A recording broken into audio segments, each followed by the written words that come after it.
You P S C preparation ಮಾಡಬೇಕಾದ್ರೆ ನಿಮಗೆ time ಸಿಗ್ತಾ ಇಲ್ವಾ, ಓದಿರೋದು ನೆನಪಾಗ್ತಾ ಇಲ್ವಾ, ಅಥವಾ ಪ್ರಾಕ್ಟೀಸ್ ಹೇಗೆ ಮಾಡೋದು ಅಂತ ಗೊತ್ತಾಗ್ತಾ ಇಲ್ವಾ? And another most important factor, ನಿಮಗೆ ಬರೀ ಕ್ಲಾಸಸ್ ಮಾತ್ರ ಇರ್ತದೆ, ಪ್ರಾಕ್ಟೀಸ್ ಯಾವಾಗ ಮಾಡೋದು, ಎಕ್ಸಾಮ್ ಹತ್ತಿರ ಬರ್ತಿದೆ ಅನ್ನುವ ಯೋಚನೆ ಇದೆಯಾ? ಇದಕ್ಕೆಲ್ಲ ಸೊಲ್ಯೂಷನಿಗೆ ನಮ್ಮ ಜ್ಞಾನಿಯ elite force of Gurukul system ಅನ್ನಿ. ಏನಿದು ಗುರುಕುಲ ಸಿಸ್ಟಮ್ ಅಂತಾರೆ, ಎಲೈಟ್ ಫೋರ್ಸ್ ಆಫ್ ಜ್ಞಾನಿ ಅಂತಾರೆ ಅನ್ನೋದಾದರೆ, ಈಗ ನೀವು ಕ್ಲಾಸ್ ಮಾತ್ರ ಅಟೆಂಡ್ ಮಾಡೋದಂದರೆ ನಾವೇ ನಿಮಗೆ ಆ ಮೇನ್ ಆನ್ಸರ್ ರೈಟಿಂಗನ್ನು ಬರೆಸ್ತೀವಿ.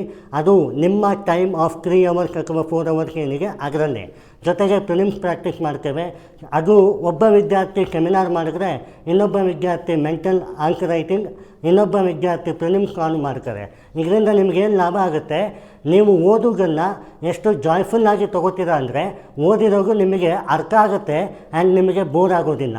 ಇದೇ ರೀಸನ್ಗೆ ನೀವು ಪ್ರಿಪರೇಷನ್ ಟೀಚಿಂಗ್ ಅನ್ನೋದೇ ಪ್ರಾಕ್ಟೀಸ್ ಆ್ಯಂಡ್ ಎಕ್ಸ್ಪೀರಿಯೆನ್ಸು ಇಂಪಾರ್ಟೆಂಟ್ ಅನ್ನೋದಕ್ಕೆ ನಿಮ್ಮ ಜ್ಞಾನಿ ಈ ಒಂದು ಹೊಸ ಇನಿಷಿಯೇಟಿವ್ನ ತಂದಿದೆ. ಆದಷ್ಟು ಬೇಗ ಜಾಯ್ನ್ ಆಗಿ ಜ್ಞಾನಿಗೆ. ಇದು ನಮ್ಮ ಜ್ಞಾನಿ ಮಾತ್ರವಲ್ಲ, ನಿಮ್ಮ ಜ್ಞಾನಿ ಕೂಡ.